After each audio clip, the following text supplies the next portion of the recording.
showing me an error, invalid decimal retrieved. Here, it did not take the variable did not take this value because this is a wrong way of assigning a variable. What we go ahead to the notes. So there are these four rules that we follow for each to identify. Firstly, it can be a combination of any uppercase and lowercase digits or alphabets, A, B, C, D to Z, anything. It can contain digits and it can contain an underscore. That's it. These three things are the only things that are allowed in a variable. But now, right now, even if it shows we can insert digits, it did not work, right? If I just used digits and I used alphabets, it still showed an error. This was because an identifier cannot start with digit. Another rule. While variable 1 is valid, one variable is not valid.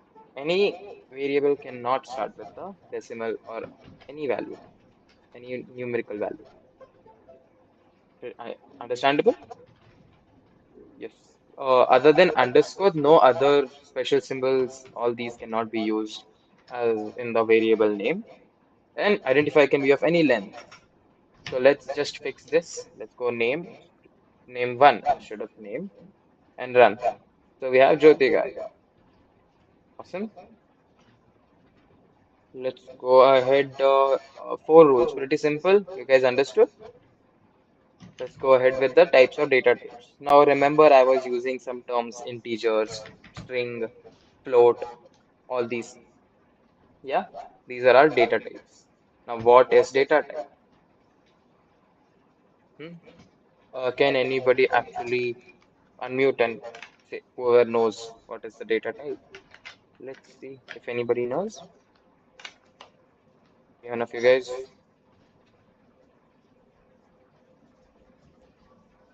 Obviously, if you're comfortable, then only. But then share with the class. Anybody?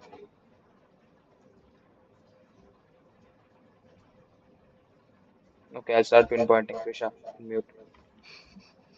She'll be our first victim.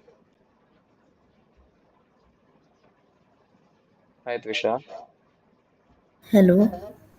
Yes. Please, do you know what is data types in Python? Yeah. Yes. Can you please share it with the class? Whatever your knowledge. It can be right, it can be wrong. It's fine. Yeah, data types are like how the data is declared, so they can be in int, sequence, etc. forms. Sure. Yeah, that's great. Yeah. Data types. Yes, in a way you are correct. Very good. I'll give you a chocolate next time I meet you. Thank you. So yeah, data types are generally, as the name suggests, it is the type of data. Now, you see, Shraddha, this thing, it's a set of alphabets. It is, what is the type of data, Shraddha? It's a set of alphabets. What is the type of data, 23? It is a set of integers, right? So that is exactly as the name suggests, data types. Also, I saw some responses in the chat. Great. Yeah, Jyoti and Rashmi. Yeah, perfect. Types of value a variable can hold. Awesome. Yes, string, float, list, tuple are examples of data types in Python. Now, before coming to the data types in Python, these are some general data types.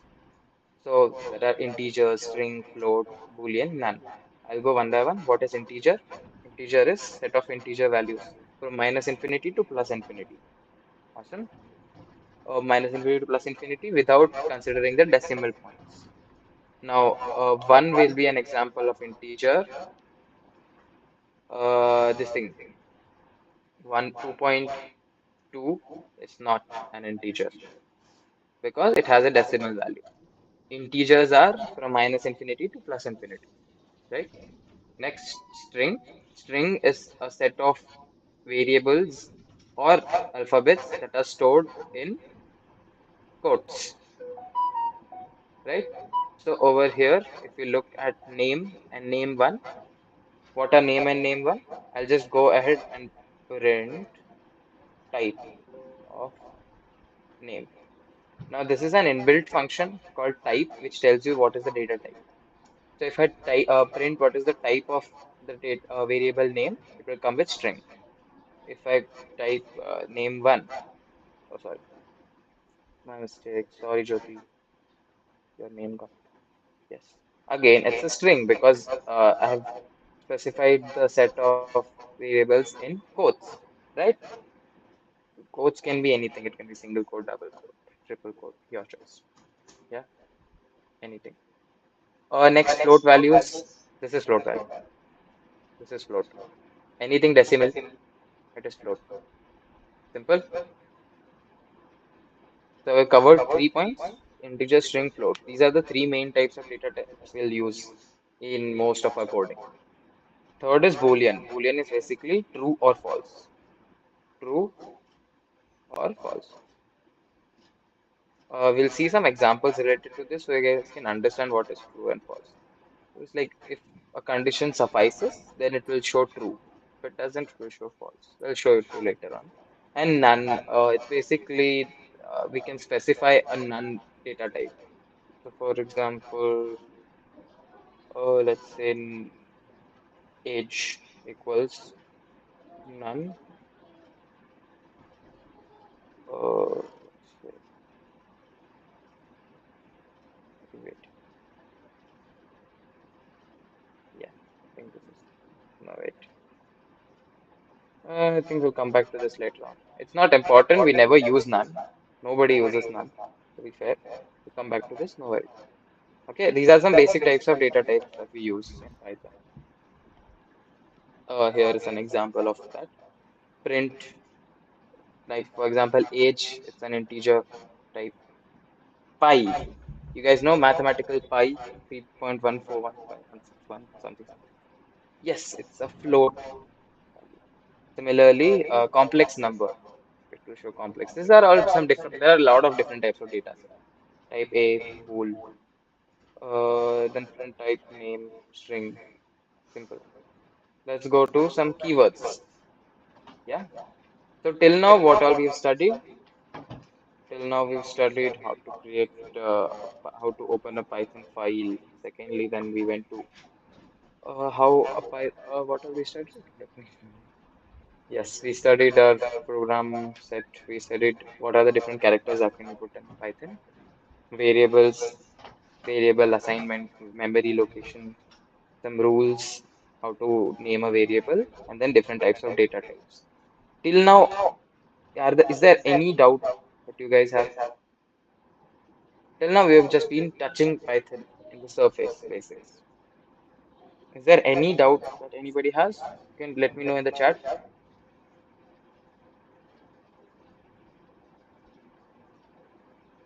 Uh, we'll wait for a minute. I think, yeah, pretty basic. You guys understood everything, right? Lovely. So we'll go ahead with the next topic, keywords.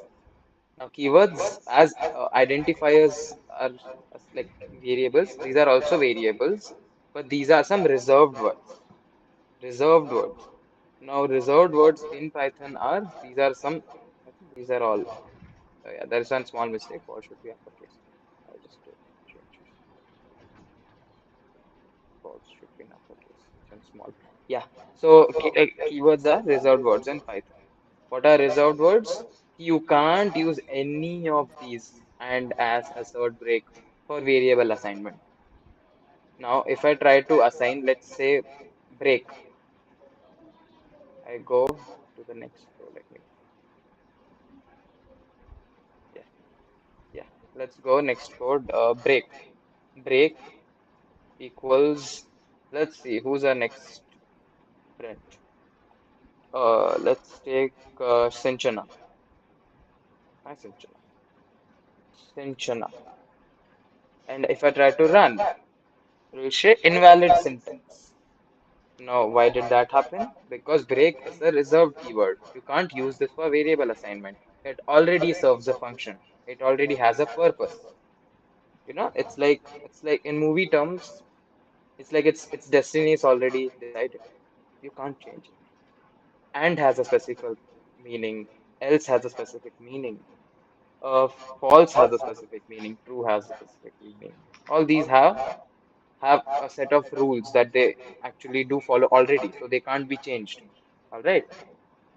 Now you don't need to like remember all these words in your head right now because these are just an examples. Okay.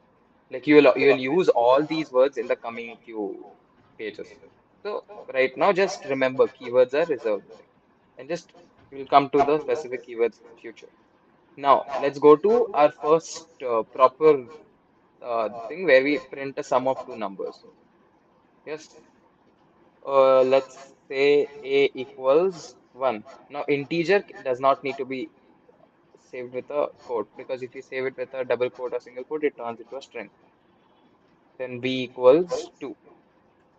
Now if I take sum equals a plus b, okay, sorry, b, and I print sum, I'll get value 3.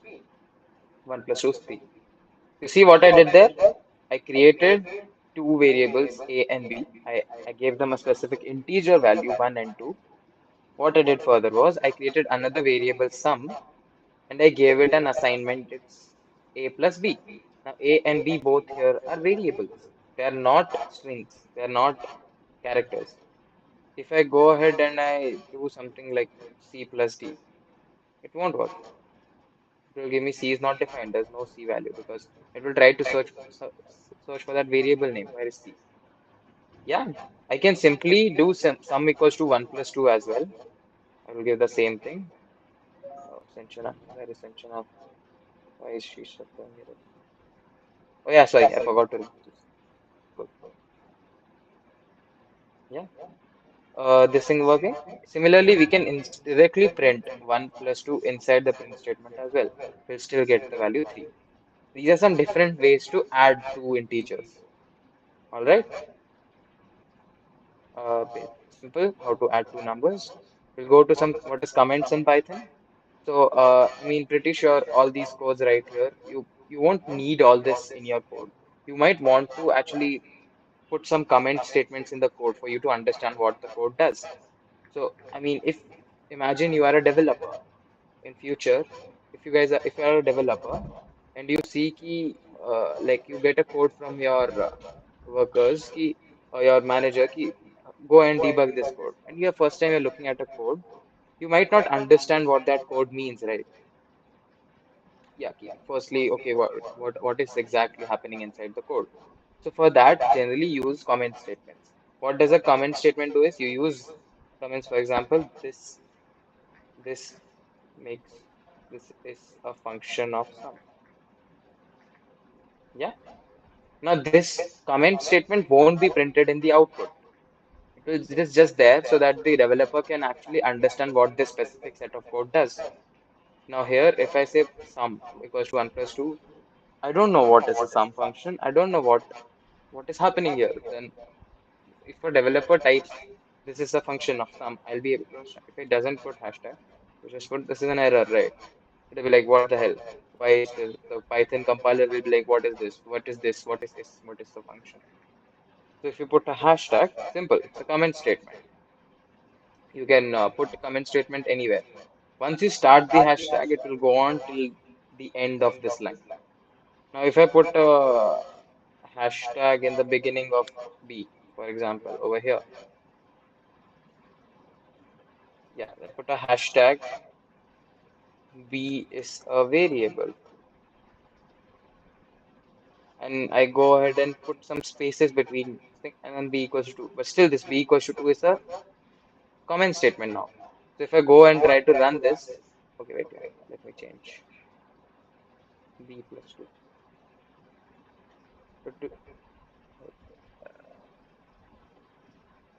I think it's already done. Yeah, it will not. Wait, A. Why is it still giving me? Funny. It should not, but the command statement. There's no B value. Okay, something new.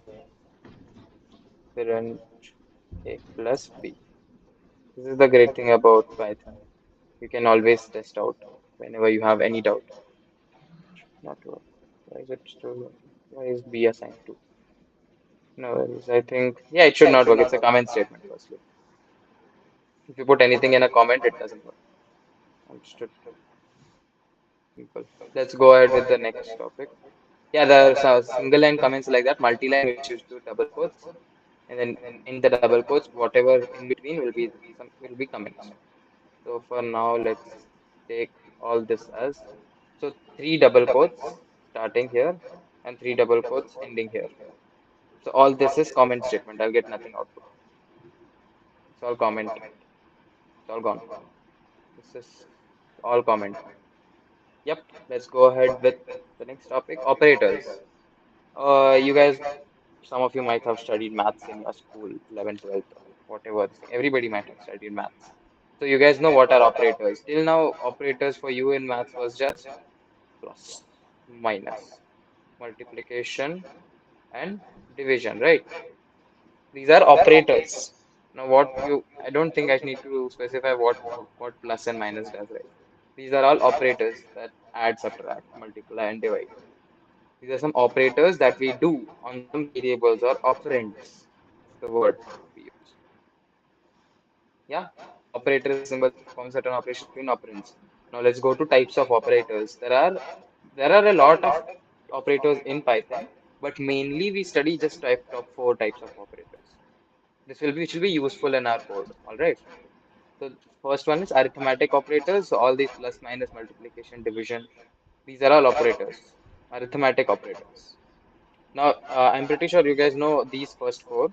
You might be confused, ki, what is this? What is this? Right? These all follow the same rules, plus, minus, multiplication, and division. Here, this is called modulus. This returns the remainder value while you're dividing. Let's write out physically. So if we go ahead and type a code, let's say print 4 divided by 2, I'll get the output 2.0. Now, one thing is there, ki whenever you divide two numbers, let it be integers, it will automatically turn it into a float value 2.0. Similarly, if I print a value 5 by 2, I'll get 2.5. Simple division. Now let's go to that percentage. What is percentage here? What does percentage do? 5 percentage 2 is giving me 1. Now what is 1? 1 is basically the remainder value. When you divide 5 divided by 2, you get a quotient and you get a remainder, right? The remainder value is what you get when you use percentage. Simple, understood? Similarly, there's one more function that we saw, star, right? Double star. This one. We saw double star, right? Now what does this do? It's basically it powers. So if we put the output, I get the value 25. So if I use 5 double star 2, it will give me 5 power raised to 2, right? Similarly, if I print 2 power raised to, let's say 10, I'll get 1024. Take 2 raised to 10 will be 1024. These are also mathematical operations. Similarly, we have different operators, relational and comparison operators, as the words suggest, comparison, to compare two variables.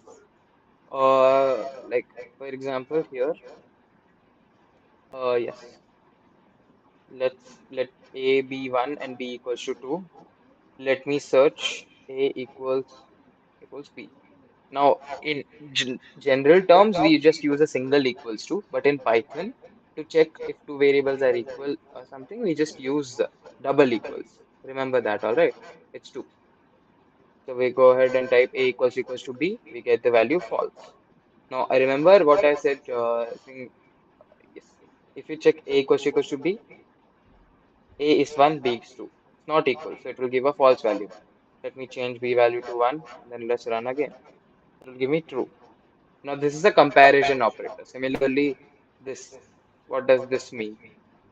Exclamation equals. Exclamation is basically, just remember, exclamation is not equals to. Like not. It's just not. Okay. And equals to is here. So it will give you not equals to. So if I go ahead and search A exclamation equals B. What will it give? False, because A and B are true, is equal. If I say A is not equals to B, it will give false because A and B are equal. Yeah, if I change it again to 2 and I 2 again 1, true. Yes, it is not equals. A and B is not equal. Yes, understood. Similarly, greater than, less than, you know these two functions, right? We've used if A is greater than B, is B greater than A. Similarly, there's two more functions, greater than equal to and less than equal to. In maths, you've studied all this, so I think I'll not be, uh, I'll just give one example. Let's say, okay, let's say A is greater than equals to B. A is 1, B equals to 2. Obviously, it will give false because A is smaller than B, right? So it will give false. So A is not greater than or equal to B. Yeah, these are all relational operators. Second, third, operation operators, very important topic. Operation operator, assignment operator, sorry. Assignment operators. What does these do? Assign a value. Now, assigning a value, we did so many assignments right here. We assigned A equals to 1, B equals to 2. So all these here, single equal is for assigning, right? And double equal is to check relation between two.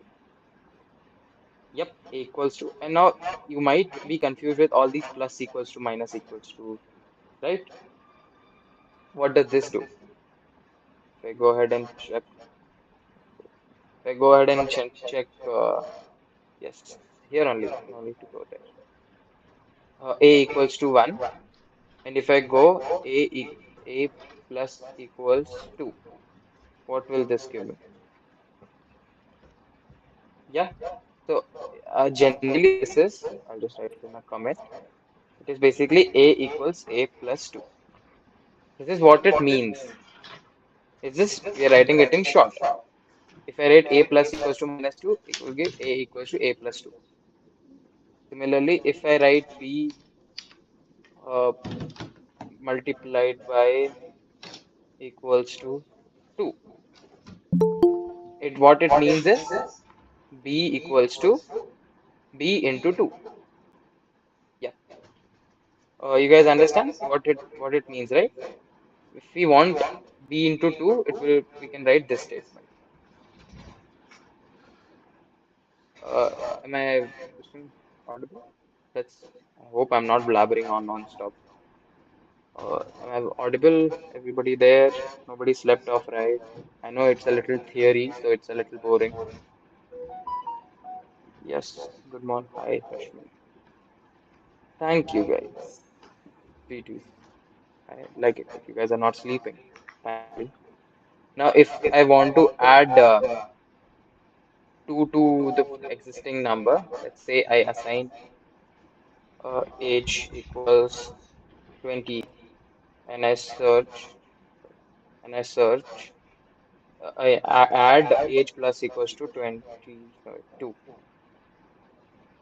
age plus equals to 2, right? And then I again print age. What will I get? I'll get age 22 because I added 2 more to age, right? So the new age value is 22 because I added 2.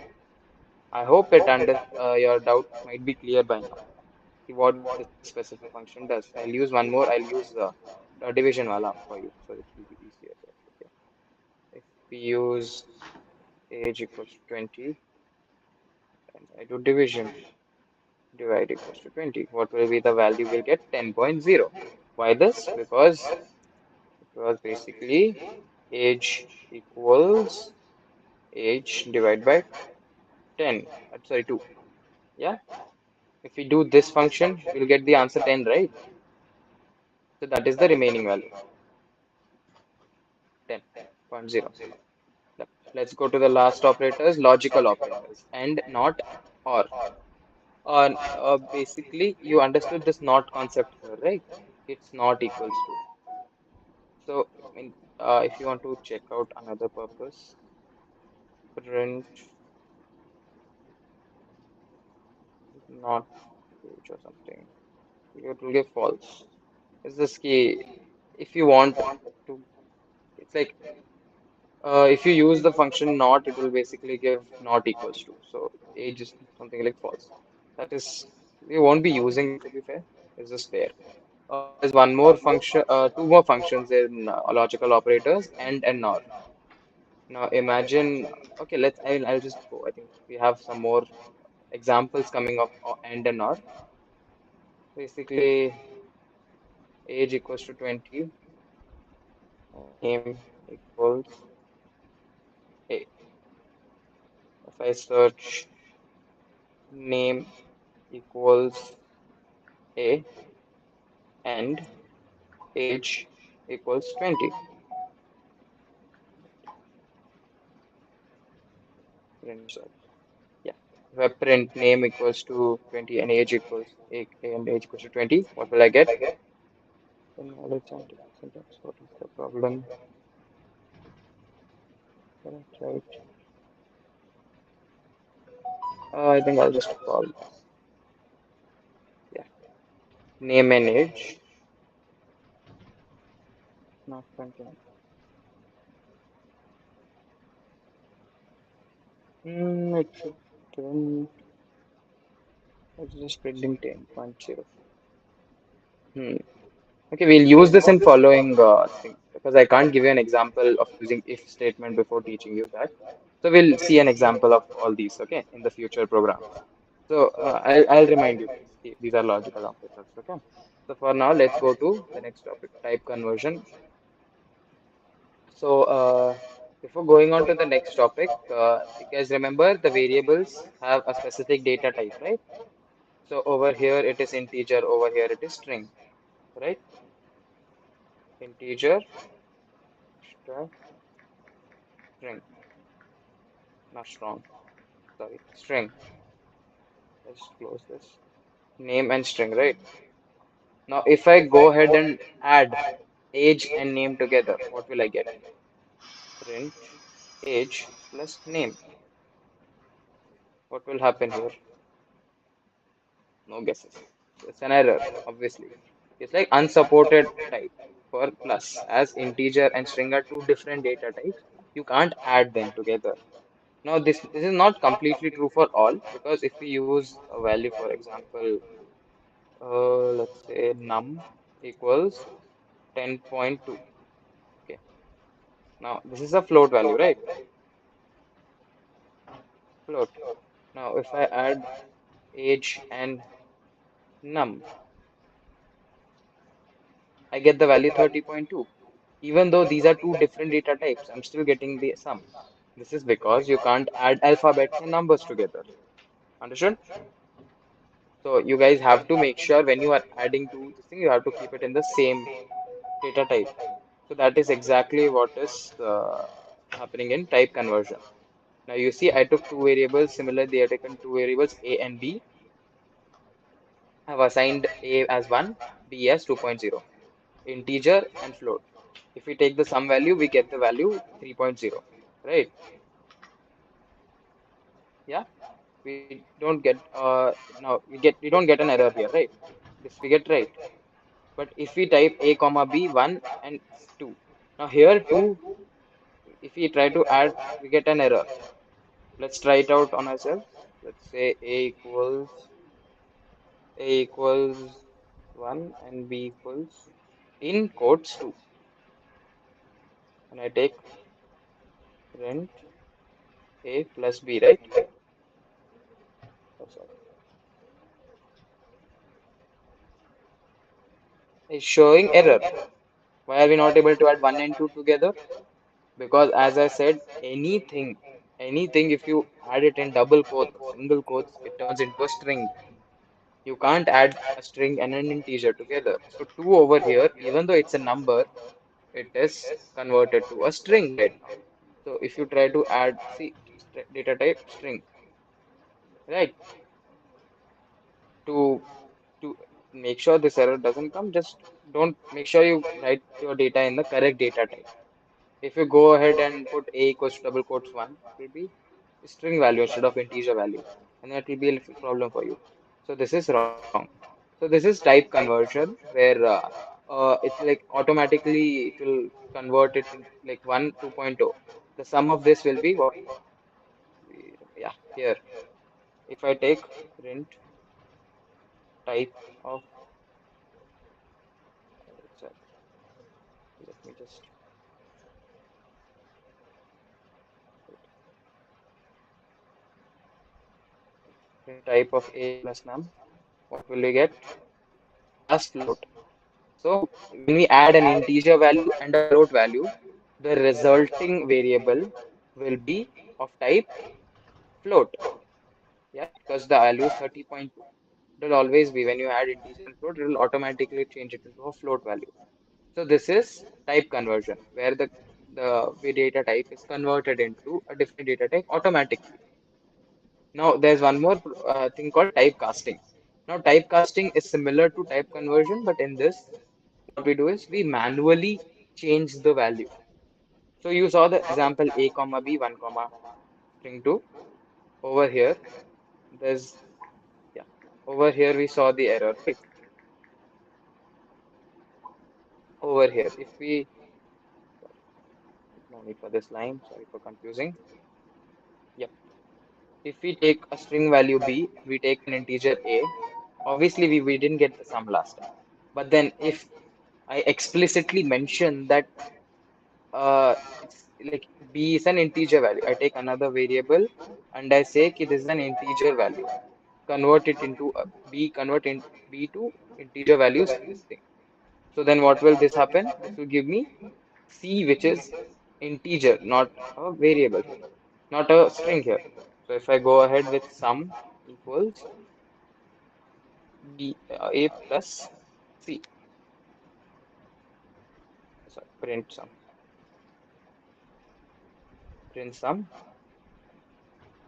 we get 3. So now it is working because we explicitly changed the data type to an integer value. So now it is working. This is what typecasting means, right? So there are similarly, if we change it to integer, right? You can change it to float value as well. It converts float to this thing. Similarly complex, you can use string. If you type str of, for example, str of b, this will, I mean, yeah, error. But then yeah, it's basically c will be a string value of b. So you can change a data type like this when you explicitly mention. This is typecasting, a very important feature in Python, which you will be using for a lot of things. Similarly, these are different types of list, set, dictionary, odd, hex, oct. Yep. You don't need to study all this because you will come, these topics will come in the future for now. Yes, input and Python. Yes, there are input statement used to accept values using keyboard from user. Now, let's say an example where I want you guys, for example, till now we've been assigning values, right? Directly a equals to 1, b equals to string of 2. But what if I don't have the value? Yeah. Now, imagine I don't have the value. What will happen then? In that case, in that scenario, what we do is we take an input value. Have you ever seen a login page? How a login page works generally? You generally type your login details, username, password, right? You type it yourself. So that time, how did that value come? So for that, we use the input function of input. So like let's take an area variable a input. Let's say I'll type in key enter your name. Yeah. So now what is this input keyword? This helps me to add this thing. And then I'll be like print a, oh sorry, wait, sorry. Print a, right? So let me run this now. If I go ahead and type my name, Shubhan, then I'll run this again. Yeah. Shubhan, I will get the value print. Yeah. I'll get the print using Shubhan. So this is how we input a variable. Once you use the word keyword input, use brackets and use double quotes, and then they write the text that you want. For example, enter your name, enter your age, enter your email ID, password, anything.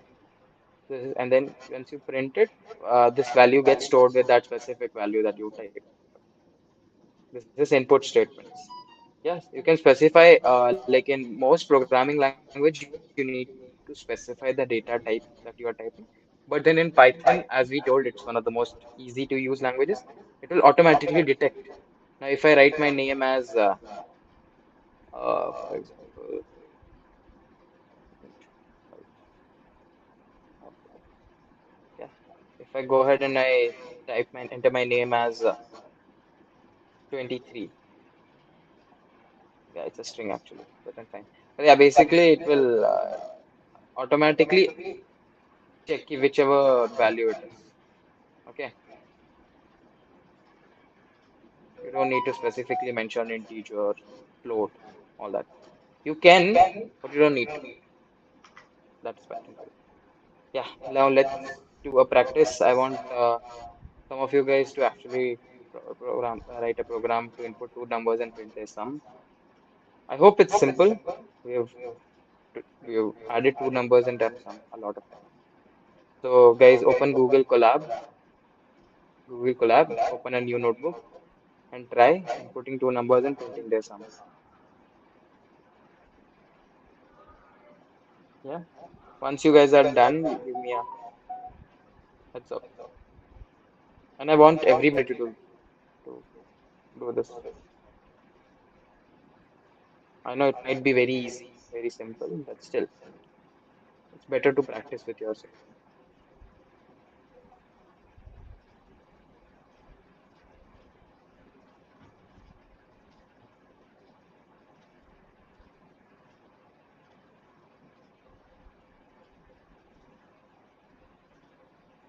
Yeah.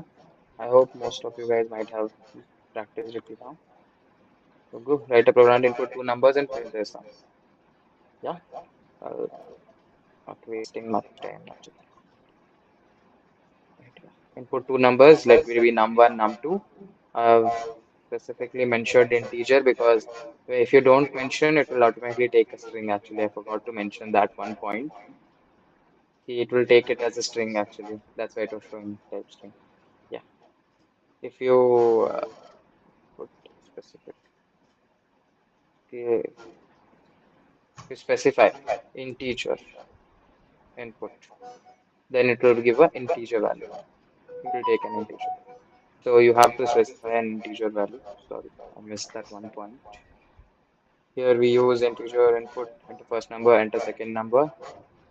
This is the function sum equals to num1 plus num2 and print sum. We get enter first number, check here. I'll write 1. Second number 2. We get the sum 3. Easy. I think everybody understood. Till now, we've been covering the theory and basic aspects. I hope everybody understood. Please give me a thumbs up if you guys are still awake. Yeah, some people are only. Very good. I think it's till now I have been going pretty slow. Do you want me to change the pace? Please let me know in the comment. You guys would like me to change the pace? Want me to go fast, slow, or same?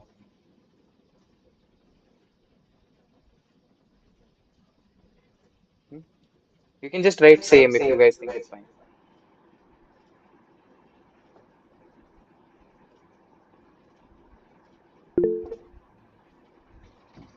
Same. Anybody facing any issues till now? You guys have to be honest because then only I'll be able to understand if go slow or go fast. Awesome. I think no. Awesome. Then I'll just go ahead with the next problems.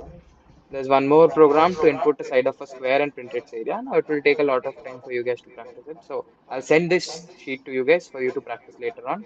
Input side of a square and print its area. I'll just show you the code first. To input a side of a square. So what we do is we input a side. We can take a float value because obviously side of a square can be a float value as well.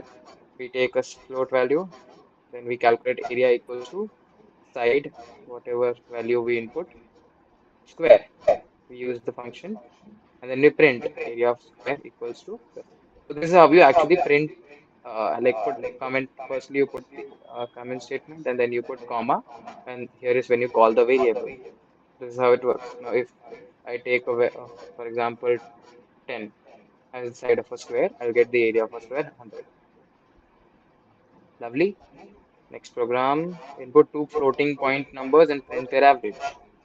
So I have to input two float numbers. So float, num1, num2. I input enter first number, enter second number. Average equals to sum of those numbers divided by 2. So like 5.3 and second number as 7.96 or something. So we'll get average 6.449. Yeah. So we took two float values, printed average. This is how it goes. Very simple, right? Python is very simple. To input two integers a and b, print true if a is greater than or equal to b. If not, print false. Simple. Take two input values, integer values. Now to check if a is greater than b, what we use is we use the comparison operator greater than equal to b. If this if this is true, it will come true. If it is not, it will come false. We already tried this before. Let's just go ahead. Let's put 2 and let's put 5. Wait, shit, I used the wrong code. This is one. Enter first number 2 and 5. So we get false. Yeah. So we get false, right? Because 2 is not greater than 5. So false.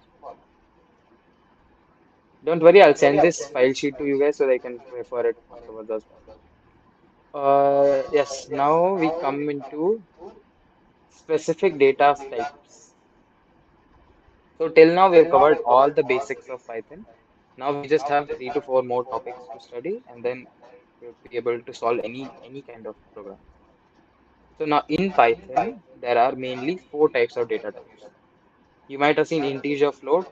These are all some general data types, right? Now in Python, we study 4 types of data types mainly: string, tuple, list. Actually, 5 actually. String, tuple, list, and dictionary. Set and dictionary. Yeah. So I will come to each data type one by one. Okay. String, list, tuple, set, dictionary. 5. Don't worry. Just putting it out there. We'll study each data type one by one. All are very important. Firstly, string. We just studied string till now. What is string? Anything in double brackets, right? Double quotes, sorry. Anything in double quotes is a string. Similar, yeah. So I don't think I'll need to explain what is string. We'll just go to some operations that are done in string. So that is concatenation and length of string. So what is concatenation? It is basically adding to or like appending and something after one. So if over here, see the example, hello is a string and world is a different string. If we add plus this function, this is a concatenation symbol.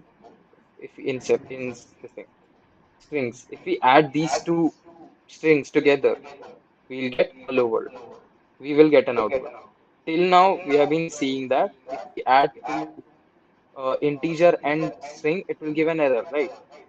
But then over here, if we add two string values, we can add them together. Basically, it will become a single word. That's it, and it will be a different variable altogether. Yes, this is one of the operation of string, and second operation is length of string. Length of string. Let's see. Uh, stop this. Yeah. So now let's take a string. Uh, say A B C D E F G, and I go ahead and I put length str. This will give me the length of string. Wait, what mistake did I do? Wait. Oh yeah, sorry. String.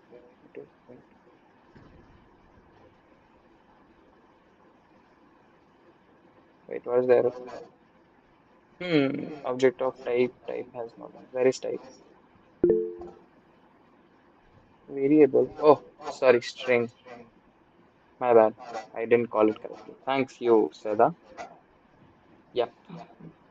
If I yes, I called the variable name as str instead of string. So now as we see, it returns me length string 7, right? Simple stuff. Length to calculate the length or to concatenate two strings. Now we go on to the indexing part in strings. Now, in the topic of strings, what happens is let's take a string in a college. Now this is an example. One, 2, 3, 4, 10. Yeah, 10. There are 10 different characters here. Now, what is indexing? Indexing is basically to give a number to each one of these characters in the variable. So here, this is a variable which is of data type string. What we do is we give them each a value, position to be more precise. So we start with 0, 1, 2, 3, 4, 5, 6, 7, 8, 9, 10, 11. Even space. If I put a space in the middle, I don't think, wait, no, not no space. But yeah, we can put space, but then yeah, still it will count it as a point. So over here we have total 11 indexes. 11 plus 1, 12 indexes, right? 12 indexes. Hmm? So why do we use indexing? Now imagine we have a string here of my college. If we, what is the value of the zeroth index in string? It is A, right? What is the first index of string? It is P. Now, if, for example, you have a very large data set or a large data and you want a specific index out of that, so for that time you use the concept of indexing, right? Now, let's say, like again, I'll take a name. Who will be our next victim? Let me take, I'll take Zedan. Hi, Zedan. Yeah, I'll take Zidan. Zidan. And then I go ahead with the print name in brackets. Let's say this first index. I'll get E. Hmm? You understood? So what we do is we use the concept of calling, we use the name variable name, used square brackets or rectangle brackets, whatever you call them, and then you specify which exact index you guys want to get. So if I take 0, I'll get Z. If I take length of name, what is length of name? That will give the total value, right? So I like the 3, 4, 5, 6. That will give me 6. If I put enter, it will give me, wait. Oh yeah, there's no 6. There's still 5, right? Length of name minus 1. Because length will always be like, because we start with 0 position, right? So the length will always be more than the index. So yeah, here we get n. You guys understood the logic what I did here? Length of name minus 1.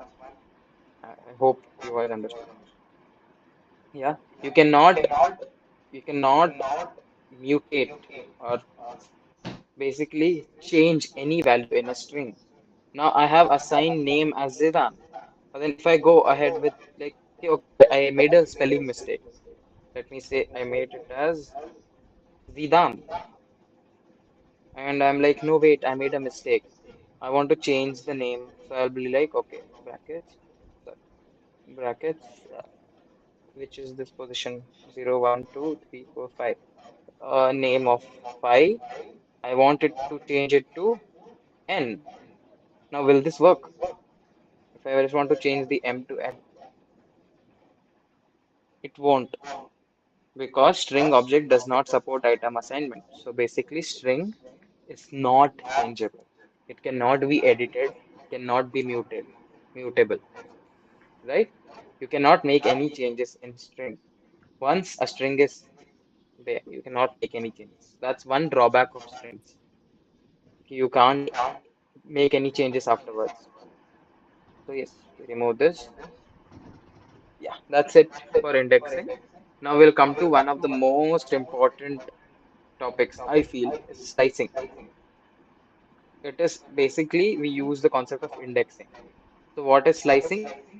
Now here we were able to access a specific character, right? But what if I want first three characters of his name? So in that case, what we do is we use the concept of slicing. Let me just close this. We use the concept of slicing, where it is like if I take a string, the specific name, then if I take string name and I have to specify in square brackets the starting index and the ending index. So if I take 1 is to 4, the first three elements will be projected, or like the second, third, fourth element will be printed. Yeah. Now if I specify 1 is to 4, just remember the first element, first index element will be included, but then fourth will not be included. Yeah. So let's go ahead with Zidan. Where is Zidan? Let me connect it. And I go ahead with name, square brackets. Let me just print it also. Print name. I'll say from 0 to 4. Yeah. Name from 0 to fourth index. What will I get? I'll get Z. Z-double-E-D. So 0 to 4. So it is like 0, 1, 2, 3. Till third element it will give me. Then fourth element it will not include. This is indexing, where you access a specific part of a string.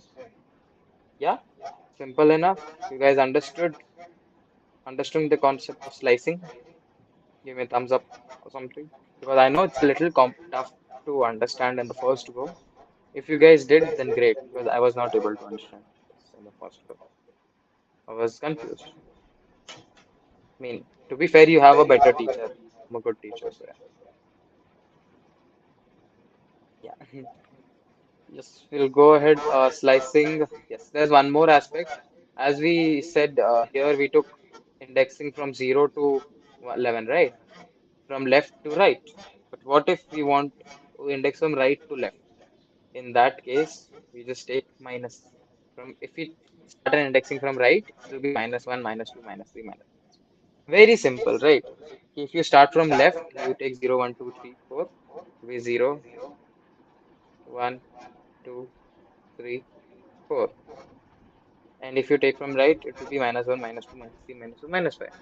Now you can use both whilst indexing. So again, let's take an example. Okay, wait, yeah, I'll show here. String apple. Now if I take -3 to -1, right? So now take the string, assign it these numbers. If I want from -3 to -1, it will take from this to this. Starting index will be -1 and the ending index will be -1, 3, -1. So it will give me these two values. Understood? Same as this. Same as this. But just the numbers are different. Because we take from right to left. -1, -2, -3, -1. Yeah. Now you can't use a combination of both these. You start from -3 and end at 4. That's not possible.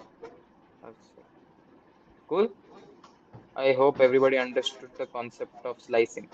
Now, as you know, string also has some functions in it. These are some specific well-defined functions of string. Okay, let's take a string. I'm a coder. If so, some functions are ends with capitalize, replace, find, count. These are some functions that we can do with string. So we use the string name str dot. We use the function ends with, and in brackets I specify dot. Now if it returns true if string ends with substring. So this will be like a substring It will check if the string ends with the specific one. Similarly, capitalize. What it will do is it capitalizes the first character. Replace. What will replace do is like it will replace old occurrences with new occurrences. Similarly, find word, it returns the. Yeah, these are like all these simple functions. You guys don't need to learn this, but then yeah, it will be helpful for solving program. Let's solve some problems. Two simple problems to input user's first name and print its length. Yes. Where's this? Yeah. To input user's first name and print the length. You guys remember len? So what I do is I use first name, input value into your name. I assign length of that name as length of the variable. Then I print the length. So here I go. Write Shubhan. I get, oh wait, yeah. length of name as 7. I have 7 alphabets now. Simple. Let's go to the next code to find the occurrences of, this is not dollar, this is S in a string. All right. So let's say I take a string here, text, input a string. What we use is we use the function called count. So text dot count. This is like a string function. Where like dot count, the specific one. We go and enter. I just put a string SHUB, okay, and S. Shuban actually. So here I get the value occurrence of S is 1. Now, one very important thing that, while we are working with Python is a case sensitive language. What is a case sensitive language? Case sensitive means over here, if you use the capital alphabet S and you use the small alphabet S, both hold different values. So if we go to the code, I'll show you hands-on. So if I take name equals to ABC, and if I call, sorry, print name, capital N, it will give me error because this is not the same thing. This is small n and this is capital N. It did not give me because it's a case sensitive language, so it won't allow such thing. Similarly, if I go here, print name, and I go here, I go P capital, it will still not give me value because there's nothing called P capital. Remember, in one of those topics, I by mistakenly mentioned F as small here. No, wait. Yeah, keywords. I said key F should be uppercase. This is why, because it is important. It won't work if it is a small. Sure. Yeah. So here, if we want to actually get the occurrence of both small s and big S, what we do is count equals to, we'll just add a plus text dot count. I'll add small s as well. Yeah. So here we'll get the occurrence of both s and small s. Right. So let's enter s s s s s. We get 6. Yeah. We'll count both big values and small values. Some inbuilt functions. I hope you guys understood till now. Yeah. So we move ahead to do conditional statements. Yeah. Yeah. Till now we have been making some use of pretty basic functions of string. We have used some functions. Very nice. Now let's study the concept of conditional statements, which I think is the most fun concept and most useful concept of Python. Because without this, there will be no codes or nothing that will be possible. So let's take what is conditional statement. As it states, condition, condition. What is condition? He- I have a condition that I won't get married until I'm, let's say, 15. Now that is a condition. Uh, now that is a very vague condition, but then it's a condition. Another example of a condition is you are not, all of you guys might be above 18, some of you might not. But then, yeah, anybody above age of 18 is able to vote, is able to get a license, right? So that is a condition. Your age has to be above 18 for you have to get voting rights, right? So to if you're making a problem, so like you need that condition, right? To make sure this condition suffices, then only you will be able to do this. So for that we use the conditional statements if, elif, and else. So it's like as the thing states, if this is the syntax. Just try to remember the syntax. We'll practice it with some programs as well. Okay, we use statements if, right? If a condition, for example, age is greater than 18. If condition is age is greater than 18, then I want to print. I want to, okay, wait. Other than typing, I'll just here. Yep. Yeah. Let's go. Yeah. Age equals to let's say 20. Now if I say if age is greater than or equal to 18. Now we use is to. I don't know what's it is to. What do double dots. Yeah, this thing it will automatically index it. Like it will automatically come to the next tab space because here it will be a set of code. So if age is greater than equals to 18, I want to print. Oh, wait, sorry. I want to print. You can vote. You can vote. Yeah. Now if I put enter, it's like yeah, my age is 20, right? So it is above 18. So you can vote. Now if I change the age value as 17, yeah, I didn't put a else statement, so it automatically terminates. The program terminates automatically. Now, similarly, there's elif. Elif is second condition. In case if statement is not true, we write elif age is greater than let's say 15, greater than equals to 15. Let's say. Then I want to print 3 more years to go. Yeah, let's run it. As my age is 17, it will go to the next condition, which is elif age equals to greater than 15. It is true. That will print 3 more years to go. Right. Now, if I type 14 as my age, again, no, it will terminate automatically because I didn't specify a case where it could be less than 15, right?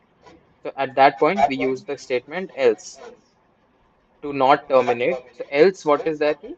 Else, we don't need to specify a condition because it's like key, if these both are true, then these both will work. If none of these are true, automatically it will go to the else value.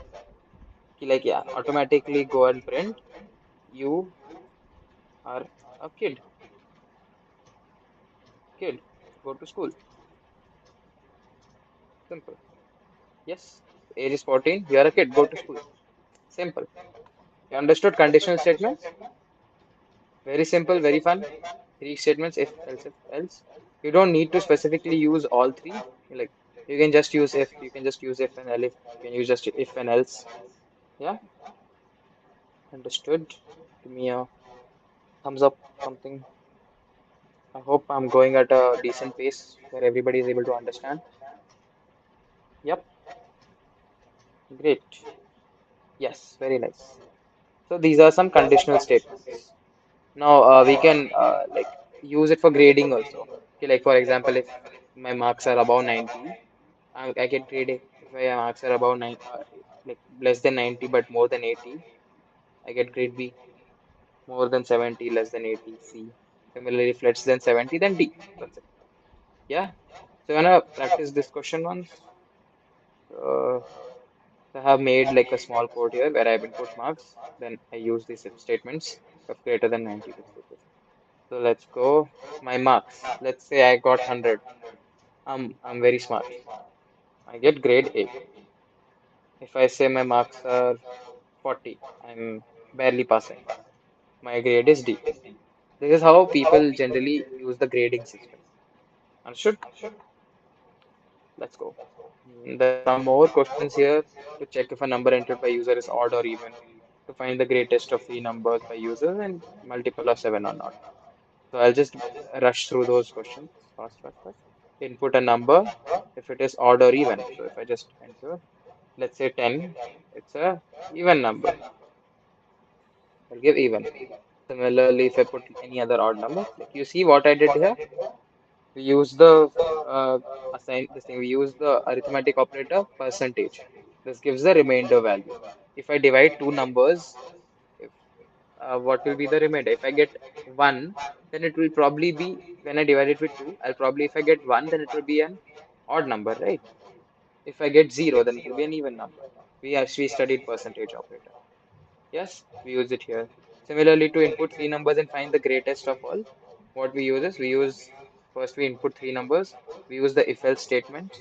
If num1 is greater than equals to num2 and num1 is greater than num3, print num1 is greater. If num2 is greater than both, then this and else statement is here. Now you remember I told you we'll study end and or and all that. I didn't. I told you we'll study later because it will be helpful to study if statements first. So here we use the concept of and. Yeah. Now and what does and mean? That both these conditions have to be true to follow through. Now if I write or, what will it mean? Any of these two should be equal so that the thing is fine. But in this case we have to use and, right? You guys understood and then or? Yeah. You can use the symbol and also if you want to. This one. This also works the same. Yeah. Or for or function, I think it is this this what is this called? This line which is above your enter button in keyboard.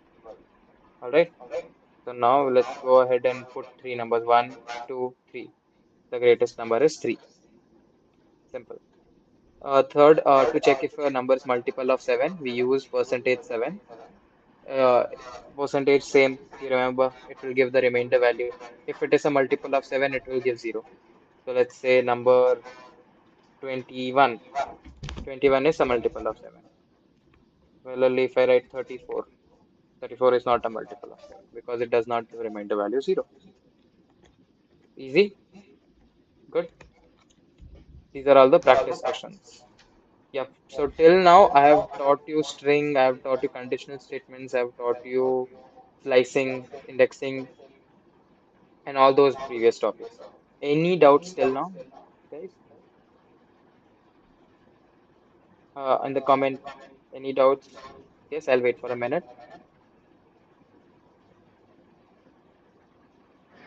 I think no, right? Awesome. So I think, yeah, nobody has any doubts, I believe. That means I'm a really good teacher. Thank you, guys. So we'll go ahead with the following next data types, lists and all. Uh, Sadly, I won't be teaching them.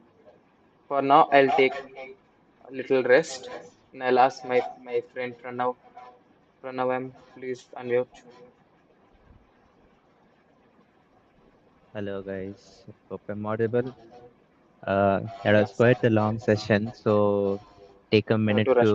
to stretch yourself, get up, maybe take a walk, drink water, and then come back. And meanwhile, uh, how was the previous topics explained? Did you guys understand anything? I mean, everything.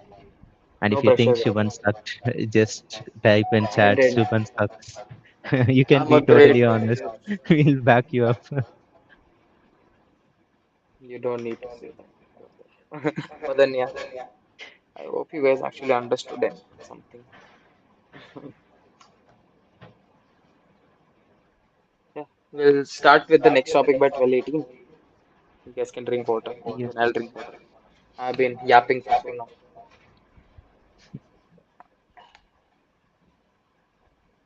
I hope the course delivery was pretty simple for you guys, for people who are learning from basics and people who already know the topics. It's a great revision, right? You can always refer this and like, yeah. And meanwhile, if you guys are college students, you can type in what course you are from. If your Oh school yeah. can also mention what grade. Oh yeah, in the comment section, please type whatever course you guys are studying right now. Like which.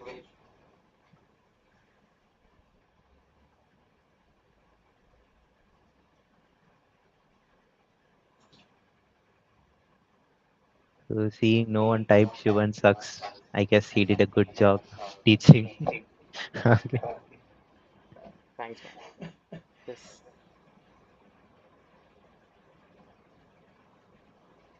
Yeah, I think we should start with the next topic.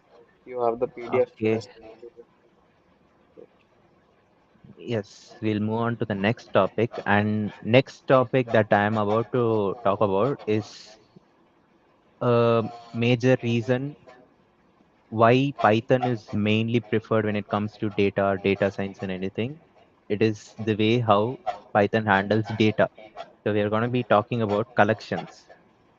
And so collections are basically, so let us say you have one data. So normally in a case, you won't be dealing with just one data point, like just name or just a single number or anything. There will be a huge amounts of data, and you will want to, organize it, or there will be different types of data. You might want to, uh, arrange it in a way that it is easier for you to handle, manage, and work with it. So collections is something that Python does really well, and Python really treats data like a first class citizen. Okay. So so there are basically four types of main inbuilt data, I mean collection types. One is list, then tuple, then dictionary, and set. So first we'll be going with list, and I will share my screen. Okay, I hope I'm visible.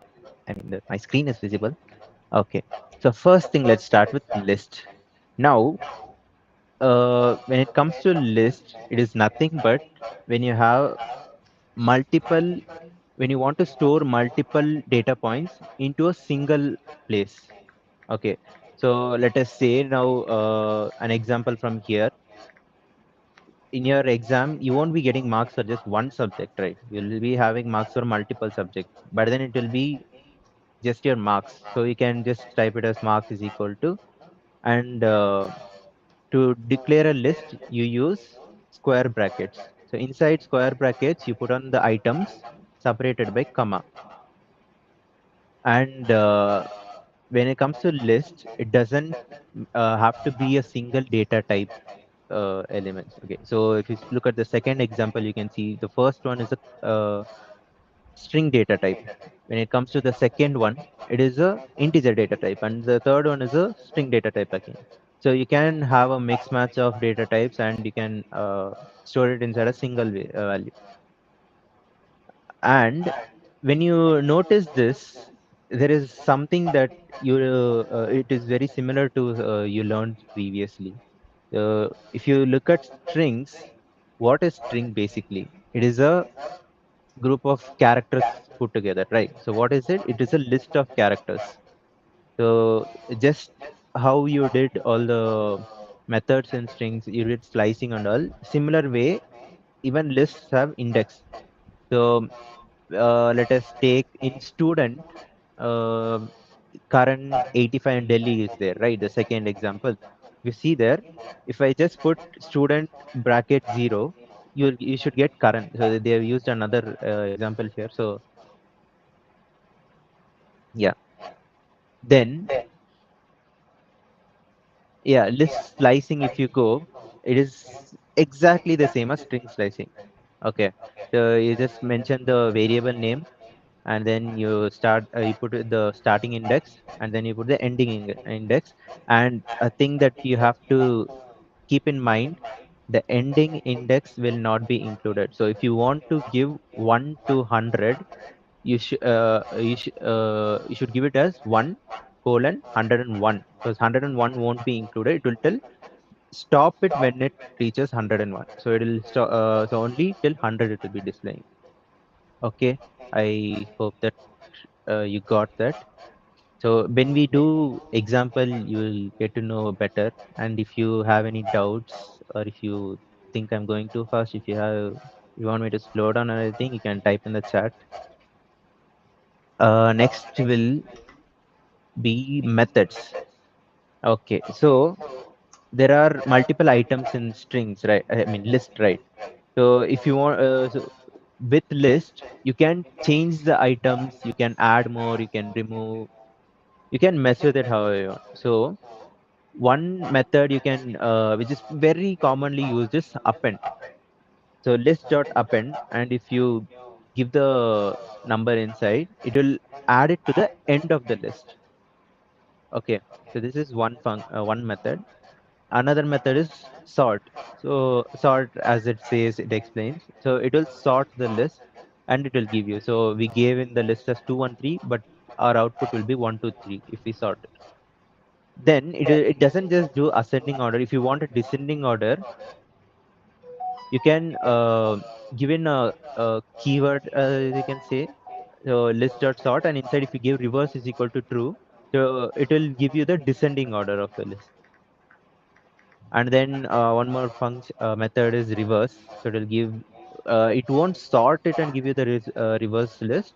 Whatever order is there already, it will reverse that and it will give you. And one more thing is insert. So when it comes to append, we saw that it will add the element to the end of the list, right? But when it comes to insert, you can mention where exactly you want to, add that element inside the list. The first attribute will be the index where you want it. Next will be the element that you want to add. One more thing we can see is remove. So remove uh, deletes the first occurrence of the element. So if you see here in this example 2131, the first time it encounters one, it will remove it. That's it. It won't remove all the occurrences of one. Okay, so that is why your output will be 231. The next method is pop. So pop, you will give an index. This I want this exact uh, element in this particular index to be removed. If you want such a case, you can use pop method. Okay. Now, for the programs, right, what I'll be doing is I'll already have the codes written down. I will share it to you in the chat, so you can type it, so you can paste it in Google Colab and mess around if you want. I will just instead of typing everything, I'll go over the codes. Okay, hope that works. Now we'll go with the first program, that is, oh wait, yeah. First program will be write a program to ask the user to enter names of their three favorite movies and store them in a list. Okay, so now I want you guys to name just any three movies that you like.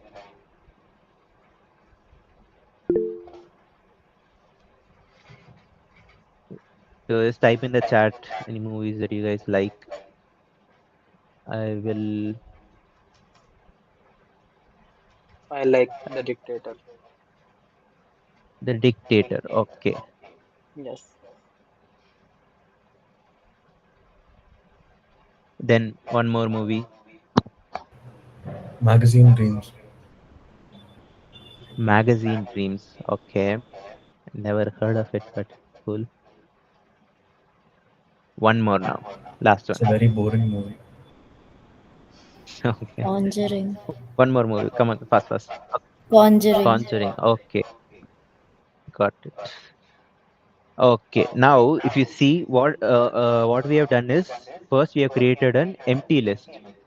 Okay, because we are not initially giving all the movie names, right? We are taking the input from the users and then we are adding it to the list.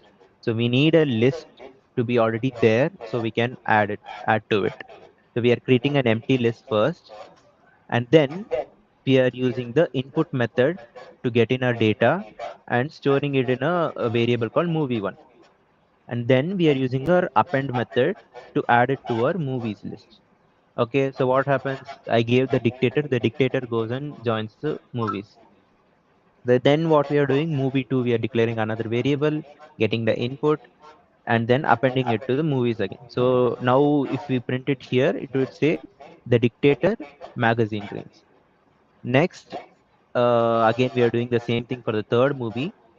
And now the list will contain the Dictator, Magazine Dreams, and Conjuring. And we are printing the entire list. And this is the final output. Uh, Hope you guys got it. Then we'll move on to the next code. That is, write a program to check if a list contains a palindrome of elements. Okay, this has a interesting topic that I would like to talk about. So before that, I'll share the code.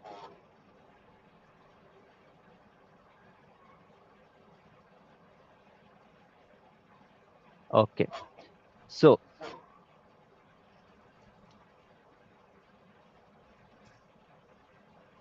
now what we are supposed to do is we'll have a list and then we check if the elements in the list are in a palindrome sequence. A palindrome is nothing but if you look at it from left to right or right to left, it will be the same. Okay. Now, what we are doing here is we gave two lists. Okay, one is just a bunch of integers, another is integer and string combined. But if you look at it, left and right, right and left, both are same. So both of them has to return it as it is a palindrome. Okay.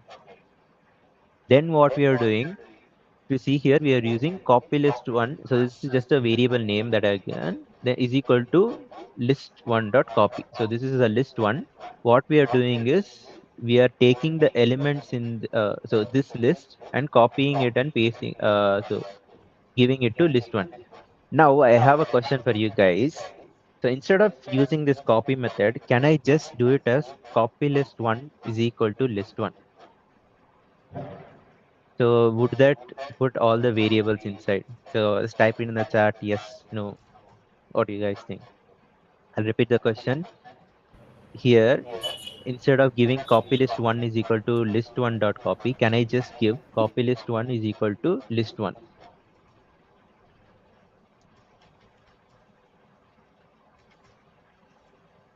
Yes, no. What do you guys think?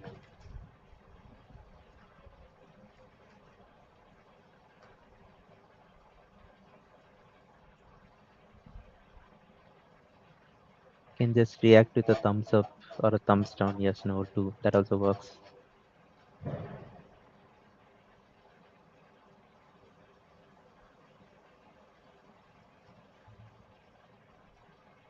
Guys, are you there?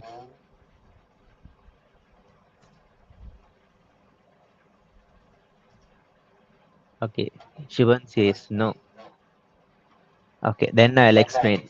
So, what will happen if you give that is when you assign a variable to another variable, it will just um, contain the reference to that variable. So, what will happen is if I now I will have to perform operations on this copy list, right? So if I just do directly copy list is equal to list one, then what will happen is if I perform any operations on copy list, that operations will also perform on list one. But we don't want that to happen. We just want list one to stay as it is, and we want another list where we can perform operations on. During those scenarios, you use copy function. So after copying it into this variable, we are using the reverse function. The reverse function, as we saw, whatever list is there, the opposite order it will give it us. Then we are using the conditionals here. So if list one is equal to copy list one, if it is true, then print list one is a palindrome. Else print list one is not a palindrome. Then the same thing we did for list two also. And shall we run it and see what is the output? The list one is a palindrome, list two is a palindrome. It is just as we expected, we got the desired outcome.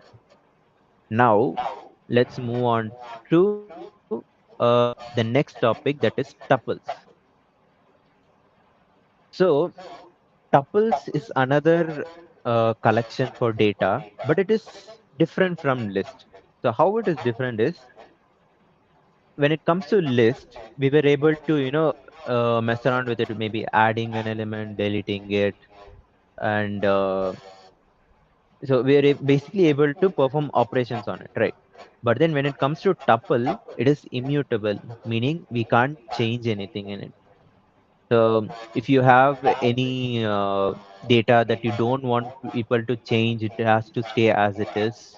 But you want to, have a collection of it, you can use tuples in those cases. So where do people usually use tuples in practical examples? One of the example is when it comes to all these softwares or websites, right? There are certain settings that has to be fixed. Like maybe you have to let the users know that this is the setting, but it has to be on to work. So those times you can maybe use a tuple so people don't change it.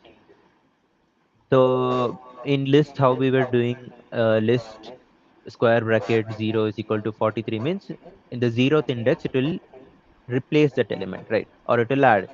But here you can't do that because it is immutable. And in list we use square brackets to initialize it. But for tuple we'll be using round brackets, your regular brackets. Okay. Then when it comes to tuple methods, there is two main methods. One is index. So if you want to know the index of a certain element, or the first occurrence of a certain element, you can use index method. So here if I do tup dot index of 2, it will return it as 0. If you give 1, it will return it as 1. Even though there are two occurrences, it will just take the first occurrence. And now when it comes to count method, it will count how many times a certain element is being repeated and then give you that count. So I think it was also there in string. So same way here in tuple you can use that. So any questions, any doubts? Am I going too fast? I feel it's perfect. Okay. Okay, fine. Then we'll move on to tuple programs. Write a program to count the number of students with the A grade in the following tuple. Okay, awesome. Now, I'll send the code to you guys.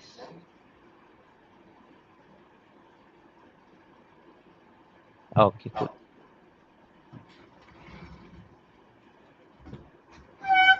Okay, now we have grades already given to us.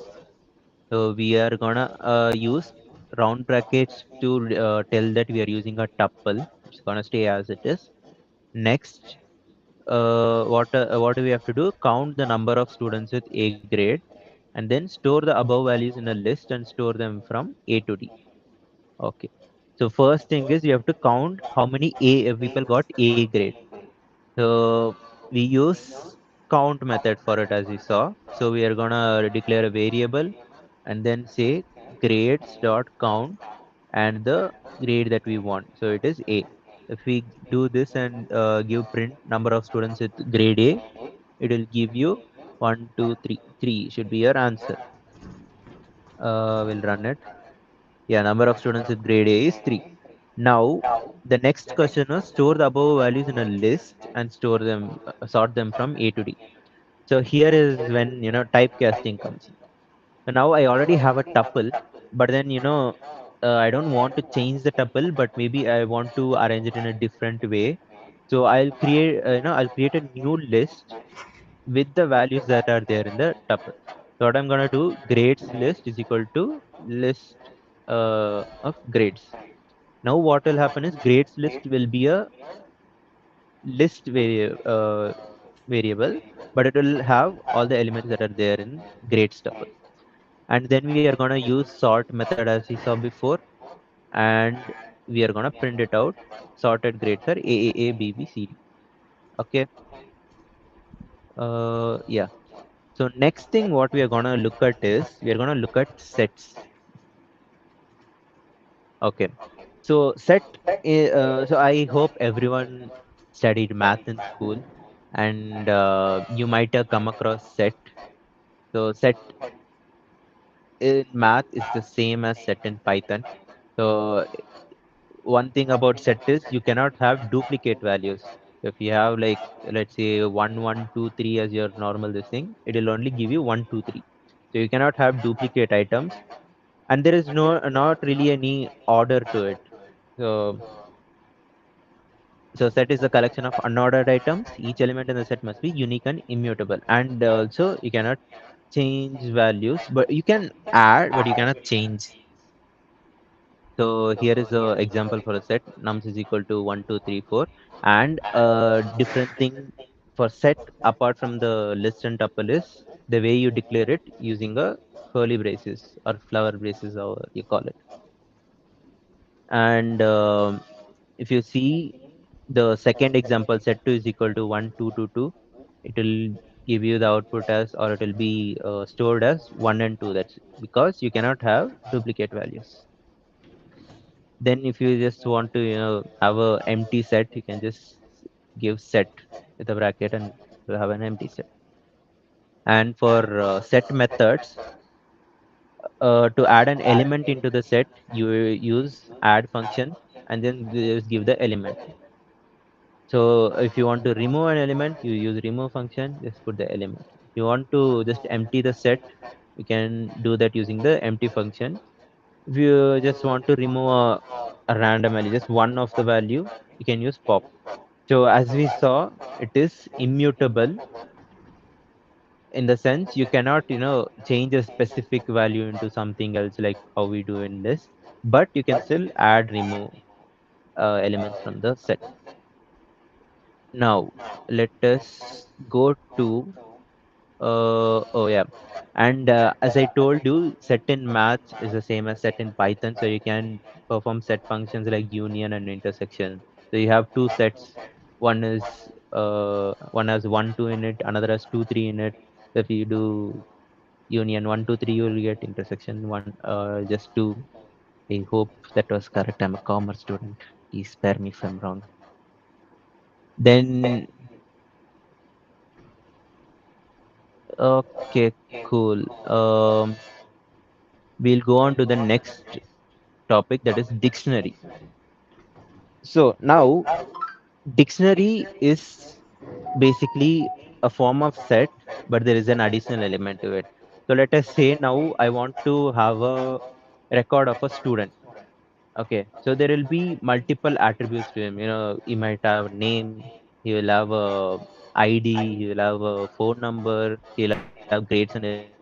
So now so we don't want to use indexes like 0, 1, 2 and all to get the information. But what we can do is we'll just give it as name, and I should get the name of that student. If I give marks, I should get the marks of that student. So this is enabled possible by something called dictionaries in Python, and we call this as key value pairs. Okay, so these are also unordered and it is mutable, but you cannot have duplicate keys. So I told you this is same as, not same as, it is an extension of a set. So you cannot have duplicate keys. So uh, if I already have a name key, then I cannot give name key again. It has to be something else, ID, or you can just last name, first name, something else it has to be, but it cannot be name. So an example here is dict is equal to same as that you use curly brackets and then you give a key that is the name here. Then the name is Shraddha. CGPA 9.6 marks and it is a list. So for values you can have uh, any type of values. It doesn't have to be a specific data type. It can be a list. It can be another dictionary also. It can be a set. It can be a tuple. It can be anything. And yeah, as I said, you can have another dictionary as a value. So that is called nested dictionary, a dictionary inside a dictionary. Okay. If you want to access a nested dictionary item, they can use it like this. A student score will give you the entire thing. But if you want a specific thing inside score, you put another square bracket. So here accessing the items will be similar to list. If I want to access, so in list, what we do, we wanted something, we would have given student square bracket 1. So here, what we are doing is student square bracket, the key we have to give, that is the score. Okay. Then there are methods for dictionary too. So one of them is keys that will return all the keys that are there. So for here example, it will be name and score. Okay. Then my dictate values will return all the values. So here it will be Shraddha and the nested dictionary, that is Chem 98, Physics 97, Math 97. The entire thing will be shown. When it comes to items, so this method will return the key value pairs as tuples. Okay, so we'll look at it once we go through the programs. You can look at it practically. And then if you don't want all the keys, you want a specific keys value, then you can use get method. and then mention the key that you want inside it. Then if you want to add another item into the dictionary, you can use the update method. Okay, so we'll go on to the program. The first program is store following word meaning in a Python dictionary. And they have given us this. So I'll send it to you guys. So till now, any doubts? I feel like I'm going too fast, but due to the time constraints, I have to. You guys have any doubts at any point of time, you can just type it in the chat. You can unmute yourself and let me know.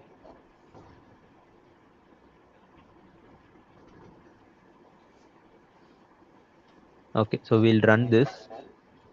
So what we are doing, dictionary is equal to, we are declaring it with the curly braces. This is table is the key. This is the value. And then we are giving one more key cat. And then this is the value for it. And then we are printing the dictionary. This will be our output. Got it? Then the next program is, you are given a list of subjects for students. Assume one classroom is required for one subject. How many classrooms are needed by all students? Okay, so what we are supposed to do here is, so there are subjects being there multiple times, but for one subject, we are no matter how many times it is repeated, we are assigning only one classroom. So what does that mean? There is no duplicate values. So which type of collection are we going to use here? We are going to be using a set. Okay, so yes, here it is.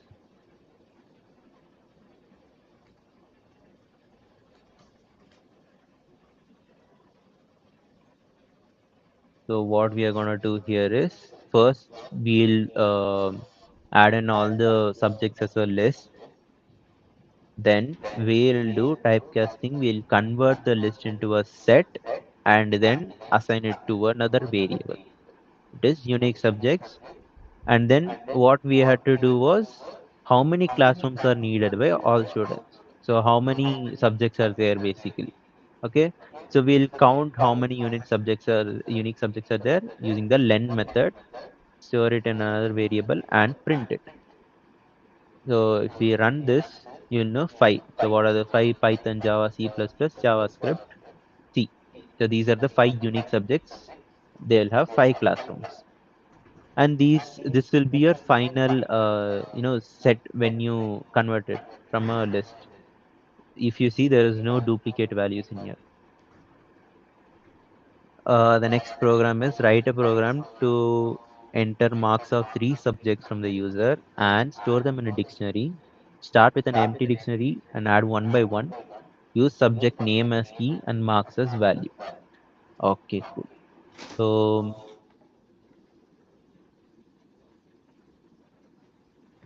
and all these codes will be provided to you later on. So do not worry if you want to try it out later on.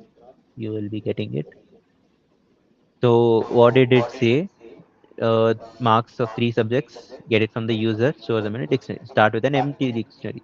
So we started with an empty dictionary called marks, and then add one by one. So what we are going to do, input, so first subject we are getting the marks here.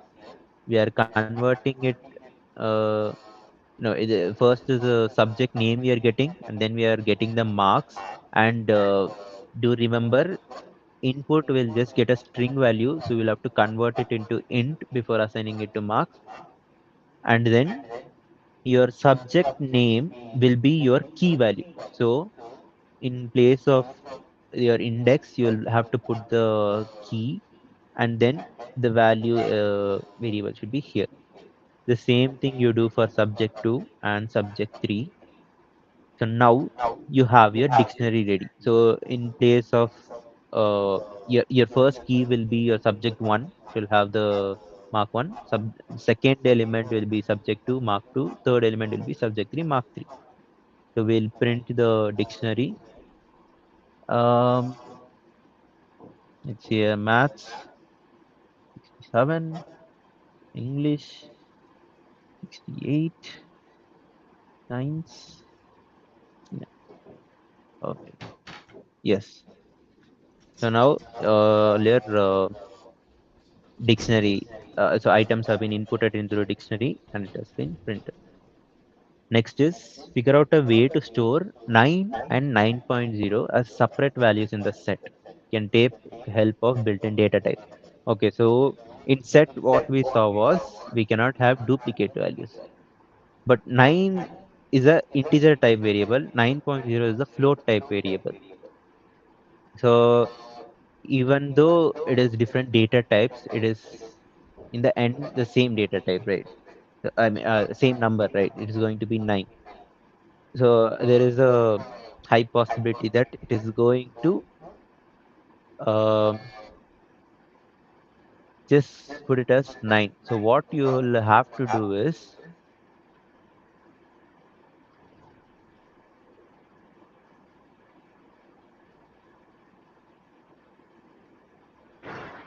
you're gonna make the element as a tuple and write 9 is an int, 9.0 is a float. So here now what is gonna happen? It is totally different elements, right? So here int is there, here float is there. So it is going to consider it as two different elements, and the number of elements in your set is going to be 2. So any doubts so far? We are done with dictionary and set. Did you guys get a good understanding of collection? So I will go over it again just to highlight the main points, just in case any of you having anything. So list is mutable. It is indexed. It can have duplicate values. When it comes to tuples, it can also have duplicate values. It is indexed, but it is not mutable. Okay, it is immutable. When it comes to set, it is not ordered. It is not indexed basically, and it cannot have duplicate items, and it is immutable. You can add in or delete, but you cannot replace it. Okay. Then when it comes to dictionary, it is also unordered. It cannot have duplicate keys. The values can be the same, but the keys cannot be the same. Okay, and it is mutable. You can change a certain element into something else. You can replace it. Okay. Any doubts so far? Just type in the chat. I'll get back to you. Okay. So we'll move on to the next topic, that is loops. Now, this is a really fun concept, if you ask me. Loops are something that will be used by almost every programmer in most of their programs. So when you want to um output a certain repetition of number, or maybe a pattern, if you want to do, if you just keep on typing each and every individual element, if you keep on printing, it will take too much space. It is unnecessary effort, time, and work. Okay, so what you use is loops. So loops are used to repeat instructions. So there are different types of loops called while loop, do while loop, for loop. Okay, now first thing we look at is while loop. So here what happens is you have a certain condition. Okay, so let us say um, you're walking on a road and someone gives you an instruction. When you see a lamp post, stop. Okay, till then you keep walking. Okay, so what we are doing is while no wait, uh, you know what? I'll just give you an example so it is easier to understand.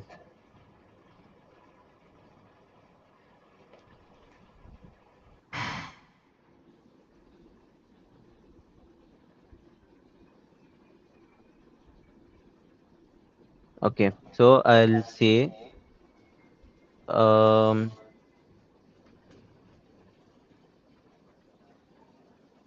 num is equal to 5. Okay. Now I'll say no wait, num is equal to 0, and I'll say while num is not equal uh, num is not equal to 5, num plus plus. Wait, you can't do this in this. Num is equal to num plus 1. Okay. Now what will happen here is, right,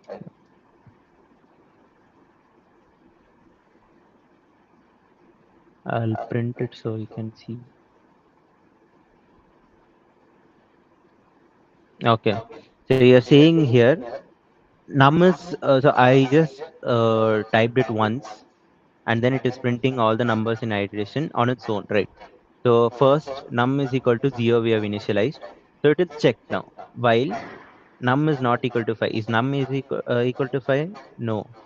If it is not equal to, then go inside the loop, it is saying. So it will go, it will print the number, and then it is going to do, so num is equal to num plus 1 means num is already 0 here. We are adding 1 to it and then storing it back inside the same variable. Now it will go back to the loop. So from here, it will go to while again. So while it will check the condition again. Is it not equal to 5 again? It is not equal to. So it will go inside. So it will print the number as 1 that is stored now. Then again, it will add one more. It will go to the loop. It will check the condition. It is not equal to. It will print 2, add, then go check again, print 3, add, check again, print 4, add. Now the number will be 5. So what happens when it goes to while? It will check, is num not equal to 5? The answer will be false. So if it is false, it will come out of the loop. Okay, till then it will keep on going inside loop. So I'll add one more line so you'll know. Print outside loop. Okay, see, this print didn't print after every line. So once it is ending, that is when it is printing the outside loop. So that is when you know it is. So when the condition is true, it will keep on doing the function again and again. When it comes false, it will go out of the loop. Okay, I hope you got it. Then one more kind of loop is for loop. Okay, now what is the difference between for loop and while loop is, for while loop, you know a certain condition is true or not, till then you keep on doing it. For loop, you'll have a specific, so I know that for this many iterations or till this time, you keep on doing it. I'll take on an example.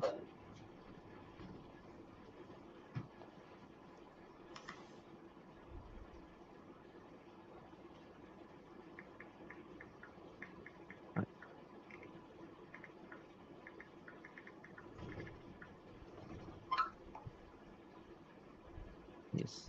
Okay. So this is how we write a for loop. So you write for and then I in range. Wait, just keep this simple. Okay. For I in range 0 to 10, print I. So what? So here what happens is when you give a range function, it will take it as a list. Okay. So it is saying 0 to 10, and again as you saw in slicing and all, 10 will not be included. It is saying 10, stop it. So it will be 0 to 9. So 0 to 9 will become a list, and then it will say for each of the element which will become I, print that number. So I'll tell you.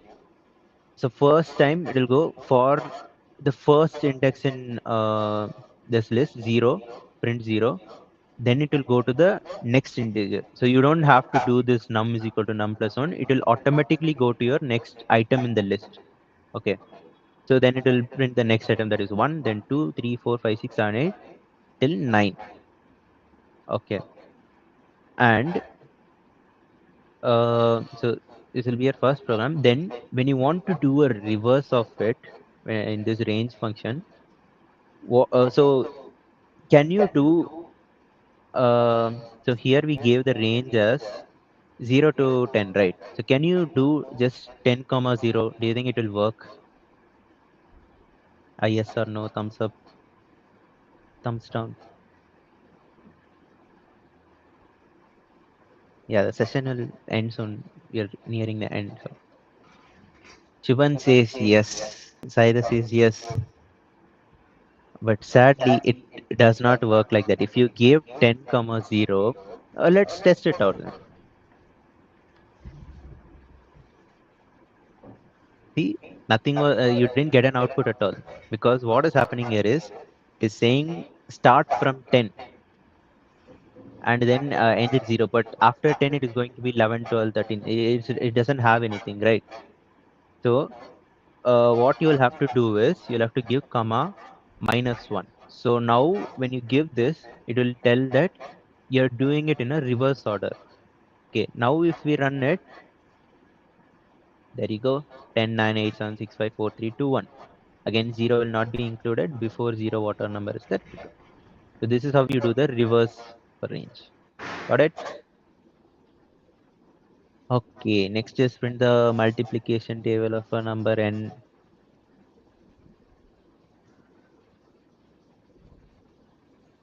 Uh, this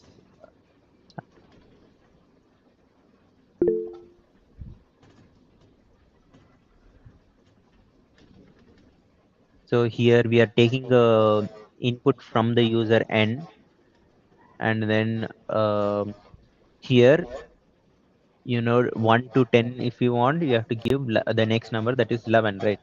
So in for loop, we are using, okay, so f, we use it when there is a string that is there, but then inside the string, you want to add in values dynamically based on what the user has given as input. That time you use this method f string.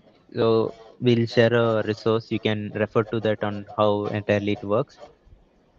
And n here will be constant, whatever the user gives. And I will be changing based on the for loop.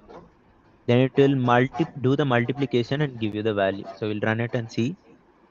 I'll give it as fifth table. That is giving, see, n is constant throughout here if you see. But then 1, 2, 3, 4, 5, 6, 7, 8, 9, 10, it is advancing as you go through the for loop. It is doing multiplication, and for each iteration, it is giving the answer. Same way all the other this thing also.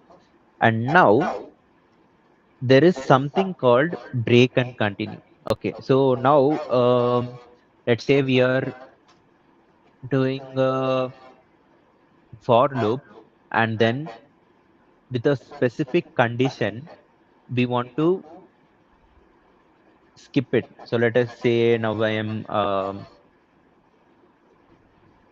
okay, wait, for I in range 0, no wait, 1 to 10.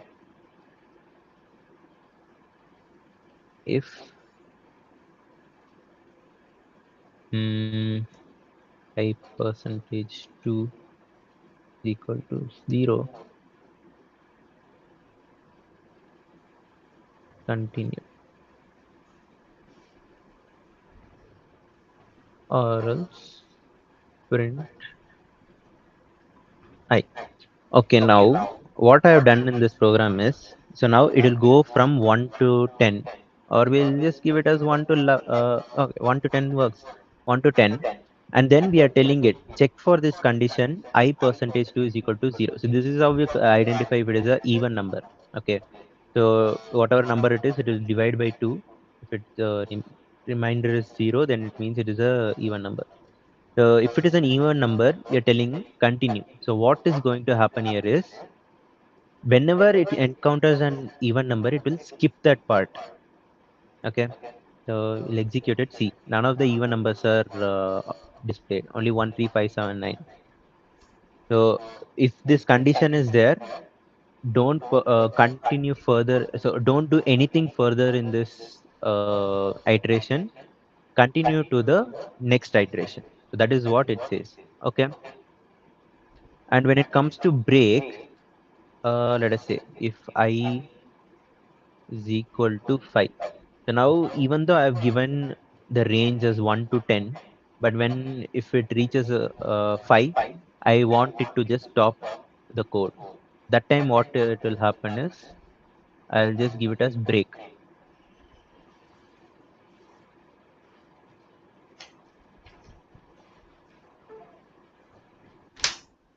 See, 1, 2, 3, 4. It encountered 5, and it just comes out of the loop entirely. So this is how break and continue works. The for loop we used. Um,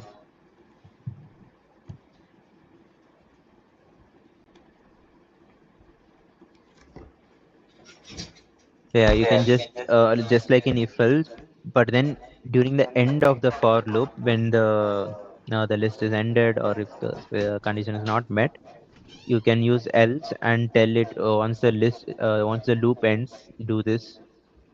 Uh, we have couple of practice problems. Print the elements of the following list using a loop. So you just give. The okay, this one we didn't see, right? Um,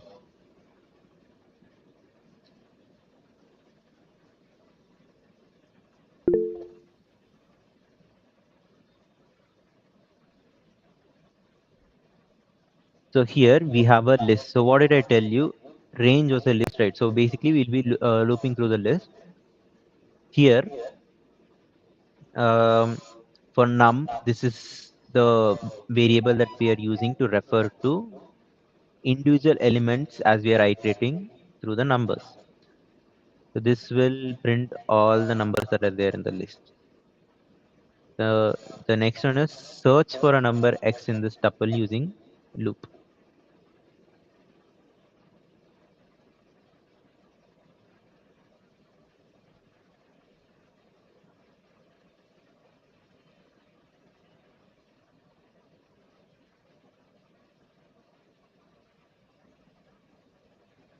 So I'll just give it a 16. Enter. 16 is found in the tuple. So what it did was we gave the tuple inside the numbers variable. So we are getting the input that we want to search for. We are initializing a variable called found to false. Okay. Then we are gonna loop through each item to check if it is there. So this is the condition we are checking if num this specific iteration that we are looping through, is it equal to the number that was entered by the user?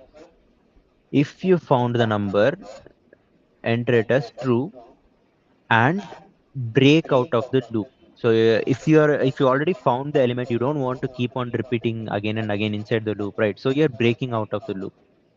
If you didn't find it, it will check the if condition. Or didn't find it, it will just go to the next iteration. So it went first one, checked. Then because it was false, it went to the next, checked, false, next, it checked, and now it is true. So it went, changed the found from false to true, broke out of the this thing. And then once the loop is done, we are checking, did we get a value for found? If we got it, then print that value. If we didn't get it, just print it as not found. So maybe I'll just enter a value that is not there. I'll give it as 2. So it went through the entire tuple. It couldn't find it, so it just it puts us 2 is not found in the tuple. Next, range we already saw. Range function returns a sequence of numbers. So starting from 0 by default, increments by 1 and stops before the specified number. So as we saw, it will start from the number you give first, where we use 0 before. It will stop with this second number. It won't include that. It will stop when it comes. So the number that is there before. So here, if we give 1 to 5, it will be 1, 2, 3, 4. That's it. And step, as we gave -1, we gave when we wanted reverse. But you want to skip two numbers for each iteration. If you want to skip three numbers, you can give that also. So here 1, 5, 2 we gave, right? So what will happen is 1, then it will skip two numbers, that is 2,